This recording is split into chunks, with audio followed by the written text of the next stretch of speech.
Você já se perguntou o que realmente existe sob o gelo da Antártica? Alguns cientistas e teóricos acreditam que há mais do que gelo lá embaixo. Pesquisas com radar penetrante revelaram formações que lembram montanhas e até vales.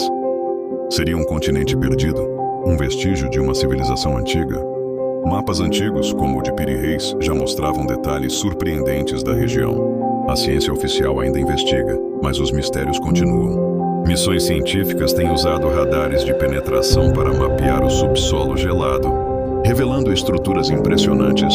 E se houver mais do que pensamos sobre a Antártica, o que mais pode estar escondido abaixo daquele gelo eterno? Essa teoria levanta perguntas que até hoje permanecem sem respostas. Mas a busca pela verdade continua. E se houver um mundo escondido bem debaixo dos nossos olhos? Gostou? Vem mais por aí. Curtiu? Siga para mais curiosidades como essa.